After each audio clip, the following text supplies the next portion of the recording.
So, modern day feminist literature is not only sexist against men, but it's actually dangerous and violent. Take a look at this new book. It's called Bad Men. Someone has to kill them. And if you don't think that this is a feminist book, just look at the reviews and the description.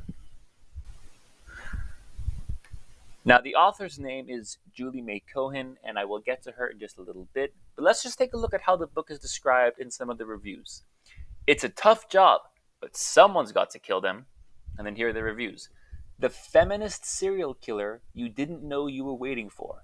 Sensational. I can't remember the last time I enjoyed a thriller this much. Had me turning the pages like a fiend. Fast and furious and very, very funny. So, the feminist serial killer you didn't know you were waiting for.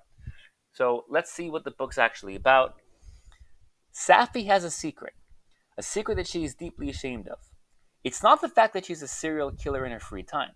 In fact, she's quite proud of that. After all, she's only killing the bad men. She is making the world a better place.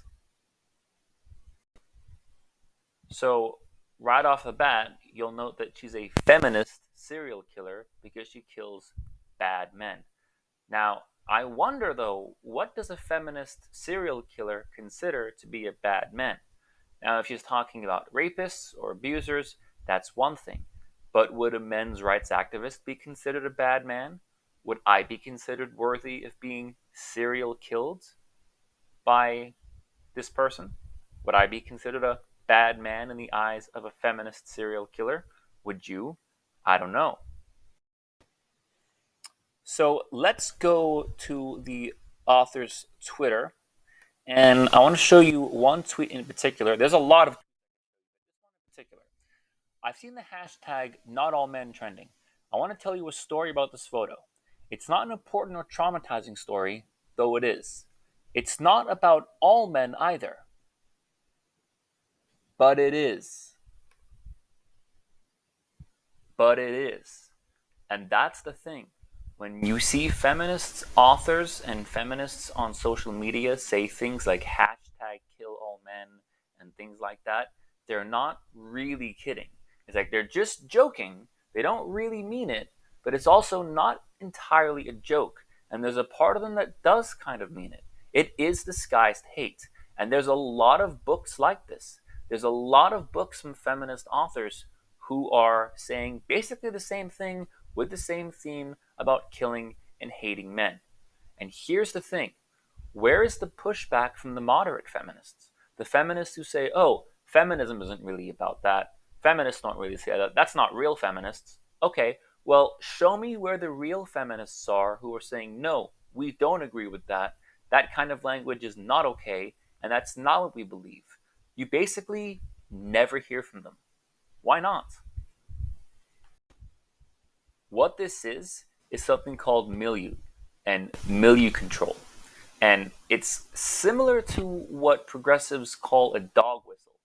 It's saying something without really saying something, and it's isolating a certain group of people through language and through similar shared ideology without actually saying it out loud.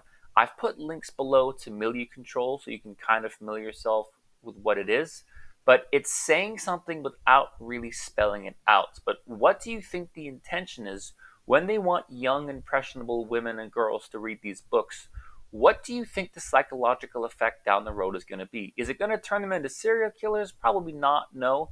But is it going to foster feelings of hatred or dislike towards men and boys, or even superiority towards men and boys, or even dislike towards men and boys? Very possibly. So I consider books like this to be dangerous hate speech? Yes, I do, because that's what they are, and that's the effect that they're going to have.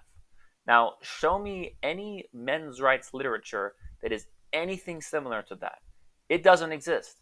You're never going to see an MRA write a book about kill all bad women or kill all women but only the bad ones. You're just not going to see that because this is not how we think. But it's very telling that it's a very common topic for feminists to write about, and even more telling that there are no feminists anywhere who speak out against it. So, anyway, I'm Blue Orange 22. Thanks for watching.